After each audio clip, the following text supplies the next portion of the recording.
going on, guys? Welcome back to the channel. You know who it is by now, Jimothy. So ladies and gents, I managed to make it to Griffin Gaming's locals today. I'm actually late, probably gonna have a round one loss, but it is what it is. We've got the regional coming up on this Sunday, I believe, and today is Friday, so I'm just trying to get some testing in for the deck that I might potentially be taking, so I'll keep you guys clued up about that one. But anyway, I will catch you guys on the next clip. Let me get into the shop before I'm late. Peace. Okay guys, so coming into round 2, I actually did not play in round 1. Obviously I was a little bit late to locals, but I was actually the 15th player, so I managed to get myself a bye, fortunately enough, and it gave me a little bit of time just to look over my decks, and I realized that I didn't have all the stuff that I needed for magical muskets. I left a few cards at home, so I couldn't actually play them, so I always take at least just 2 decks with me to locals. So I did actually bring Dragunity Dragonmaids, which is what I played today, and it did very well. So round 2 played against Brave Virtual World. So game 1 I managed to gamma his Stardust Charge Warrior, which basically ended his turn. He needed to use a lot of resources to get into his plays, and that Stardust Charge Warrior would allow him to continue to playing. Now obviously with Virtual World it can be its own worst enemy. Obviously if you don't draw the correct hand you're kind of struggling, and if any of your plays get like stopped or interrupted it can be a little bit fragile, and I managed to just gamma him in the correct place, mainly because he only had like 1 or 2 cards left in hand, and he needed that Stardust Charge Warrior to resolve to be able to continue popping off. But nevertheless I managed to take that game. I think I went into Borrowload Savage and he just couldn't recover after that. Game 2 however, he did draw the nuts, so I lost both die. Well, I lost the die roll, so I went second, and then I had to go second again. And he actually managed to set himself up. I think he had a Fairy Tale Snow, a Chuche. He also had a couple of monsters on field. I tried to activate Forbidden Droplets to negate one of his cards, but I just couldn't do so. It was just a bit of a mess, basically. He managed to just Fairy Tale. I think he booked one of my monsters. Well, he attempted to book one of my monsters, but then he chained Chuche in response to my negation for the book, which meant that I really couldn't recover after that. I couldn't really go into any plays because he stopped a few of my plays, and I think I summoned Tracer, and then off Tracer obviously I went into Recharge and then tried to just do the Savage effect to equip and get the negates, but I couldn't do so. So I was a bit struggling then, and then it actually went down to time. Managed to do a bit of damage. I think he attacked over my Earnest Dragon Maid, and I just couldn't recover in time, and we basically ran out of time because game 1 took a little bit of time. So ended up drawing this game, which was a little bit unfortunate, but sometimes it is what it is, ladies and gents.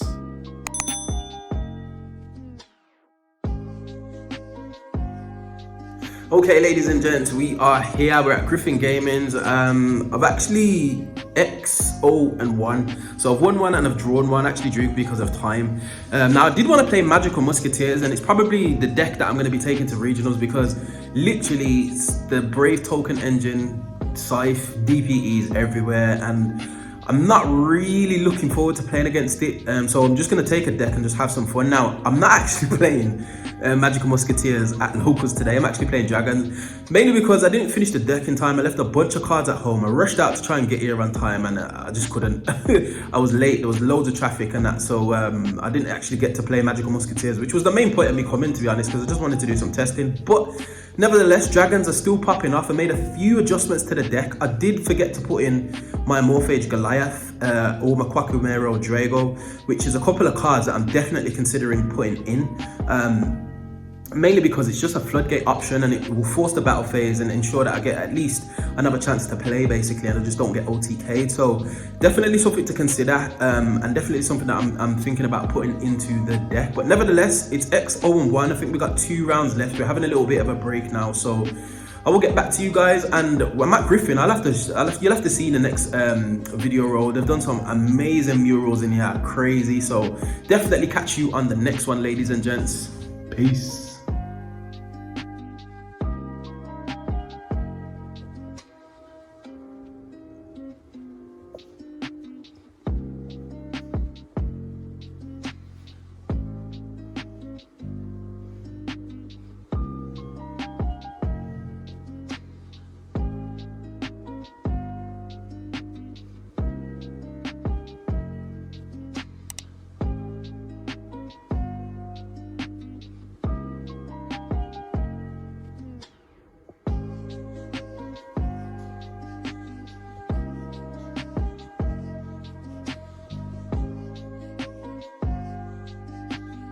round 3, ladies and gents, and this deck was like poetry in motion. Now this deck did in round 3 what it does best, which is just play through a bunch of hand traps. I literally played through, like, I think it was Ash Blossom, Infinite Impermanence, and a Nibiru, and I still managed to end on a Spheres and absolutely just combo off. Obviously when you're playing against a person that's using a lot of hand traps, they're depleting their resources and trying to stop you, but because this deck can grind so well, you're in a position where you can kind of like burn through their hand traps and still end on some kind of board presence, especially with Spheres being able to just special summon a dragon from your deck and for you to just be able to play on your opponent's turn. I think it's just absolutely crazy. Not to mention the battle phase effects of the Dragonmaids, which always come up if your opponent is not cognizant of what is going on. So I managed to win game 1, playing through a bunch of hand traps, going second, might I add. I think my opponent bricked on just too many hand traps and not enough engine, and I believe somebody said it previously, I can't remember who it was, but if you've got a load of hand traps, there's no point in having them if you can't then capitalize on the effect of the hand trap, basically. So that was a situation where he just couldn't really get his engine going because he just seen too many hand traps. So I managed to take game 1. Game 2, I also managed to take going second again, playing through a number of different interactions. This time though, the issue was that he didn't really read the Dragonmaids card effects. So obviously once the battle phase starts, the little Dragonmaids can tag out into the bigger Dragonmaids, and he tried to go for a Zeus play, which probably was the most correct play, to be honest. In my opinion, the Breaksword pop would have made a little bit more sense, but he tried to go for a Zeus play, went into Breaksword, went into battle phase, and then I managed to tag out into Lorpa, and Lorpa was a lot stronger than his monster. As a result, I was able to just basically clear his board on the following turn, mainly because he didn't really have any board presence or any kind of meaningful interaction apart from, I believe it was like Chuche, which wasn't even live, because he chose to use the Zeus line.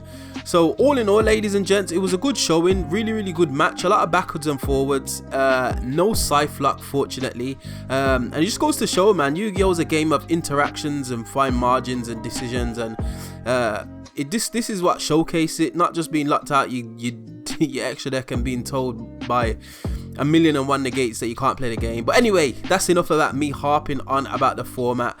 Managed to take round 3, so I was X1-1.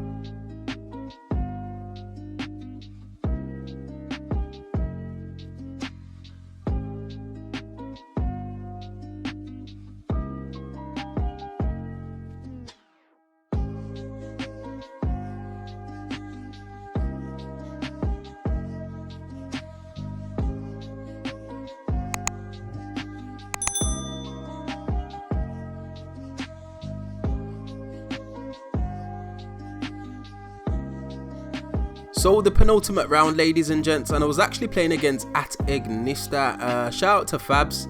I actually lost this game 2-1, and looking back at some of the footage, it was actually my fault entirely why I lost the first game for a start. So initially I drew what I'd say was an unplayable hand. I had a bunch of hand traps like I mentioned before, but no engine, so it was all good seeing the hand traps, but I didn't have any engine. Ultimately though, I did have a forbidden droplet which I should have set, but I didn't set for some reason. I don't know, I think I was a little bit frustrated that I just didn't draw any dragons, considering I play so many starters and so many dragons, to be honest. So I didn't set it. I had a couple of hand traps. I think I had like a Ghost Ogre or something like that, but it just wasn't impactful enough, especially for @Ignista. They can play for a bunch of hand traps, and if they get their field spell online, which most likely they will, especially with the amount of searching that deck does, it's just basically a GG no re. So he took game 1 in about 2 minutes. I think he just went into access code talker via update jammer and attacked twice for 5300, which was entirely my fault. If I'd have put droplets there, I would have survived and probably been able to, like, obviously continue playing. So yeah, lost that game. Game 2, it was a bit of a grind. There was a lot of backwards and forwards, got hand trapped to death as usual, but I managed to win in time because he used the @Ignista spell. I can't remember which one it is, but it searches, but then if you don't summon the monster that corresponds to the search, you take 2300 damage, which proved to be crucial because I actually won using Scarlet Red Dragon Archfiend. So I actually burnt him for the last, I think he was on like 700 life. So I burnt him for the last like 1,000 worth of life points, so I managed to win that game, which was fortunate. Game 3, I made a super duper misplay. Well, I wouldn't say a misplay, I was being overly greedy. So I'd set up, he didn't open the best, and I went into like Striker Dragon. I played through a hand trap or two, and I ended on Shao. I did a bit of damage. I think I attacked for 3,500, and then I decided to go into Spheres because I had Dragonmaid Hospitality in hand.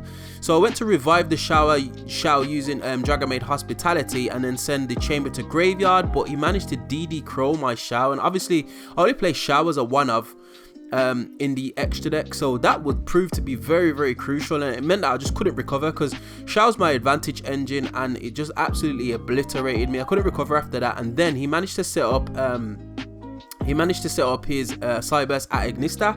I did get enough bodies on board to summon a Boral Sword, but he had Nibiru, so he Nibiru'd away in my field, which was to be expected, to be honest.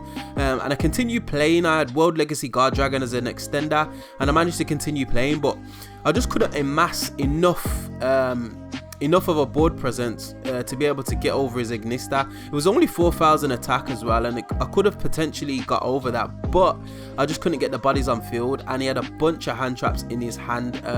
So then when I did manage to just kind of like do something, when I lost the game, I was like, oh, what did you have in your hand? And he just had like Ghost Bow, he had Ghost Ogre, Nibiru still. It was just absolutely crazy. So I actually lost that game.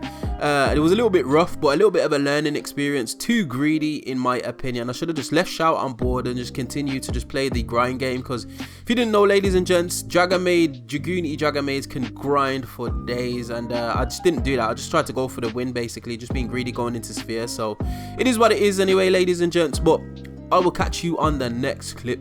Peace. Okay, ladies and gents, tournament is done, dusted, over. Locals is finished with, and I actually finished with a record of X11. Now, there was some super competitive players there, ladies and gents, like loads of Brave, Scythe, DPE, all the usual stuff that you could kind of expect from this meta. And I didn't do too badly. There was a couple of instances where I could have done a lot better. I mean, I heavily misplayed in my last match against Fabs, which you'll see in the footage. Basically, I played way too hard into DD Crow, and he actually banished my Shao. Shao's actually a one-off, because I went into Spheres because I had Dragonmaid Hospitality in hand, and I thought, you know what, I'll go into Spheres, summon back Shao, and then I'll have a bounce as well as an Omni Negate. But obviously that did not resolve, because his Ignista deck plays just a whole bunch of hand traps, and he just actually smacked me. That was actually my advantage engine, and it's something that I'm definitely going to learn from, just to be able to keep that thing on field, because Shao just resolving and just summoning Dragonmaids every standby phase is just something that you can't ignore. And the fact that he got rid of my one-off was just crazy, and I couldn't recover after that, to be honest. And on top of that, he just had a bunch of hand traps in hand, so that was pretty rough. But all in all, it was quite good. I managed to beat Virtual World. I managed to beat, well, in fact, I only played Virtual World, played 2 Virtual World and Ignista, which was a little bit fresh in. 1 Virtual World Brave, but it didn't really see much of his Brave engine. And I actually misplayed a bit. I think it was the right I tried to bounce with Tidying when I thought it was the continuous spell. But it wasn't. I thought it was like the Fateful Adventure, but I tried to bounce right with Tidying, thinking it was the Fateful, and he actually just resolved it like normal, and got his search, and I just basically wasted the Tidying. So that is something that I need to learn. But nonetheless, ladies and gents, refreshing event. I didn't play the deck which I wanted to play, which was Magical Musketeers, which is probably what I'm going to be playing at the regional, mainly because, like I said previously, I'm not really a fan of this format with Cypher everywhere, and it is obviously a strong strategy, and it is what it is. It's Yu-Gi-Oh, ladies and gents, and obviously I'm just gonna have to deal with it, but it doesn't mean I enjoy it. Do you know what I mean? Like, it's a bit of a tough one, to be honest, and I'm kind of hanging around for the ban list just to see if there's going to be any kind of changes, or whether or not we need to kind of endure this format for any longer. But nonetheless, I've got a regional in a couple of days. This is actually Friday today. I'm not too sure when this video is going out, but the regional is on Sunday, so I got like 2 days. Had a little bit of practice, but not with the deck that I wanted to, but it is what it is. But anyway, we find ourselves at the end of another video. As always, if you do like this content, you know what to do by now. Hit that like button, share, subscribe, all of that beautiful good stuff, and I will definitely see you guys on the next video. Hope you enjoyed. Peace.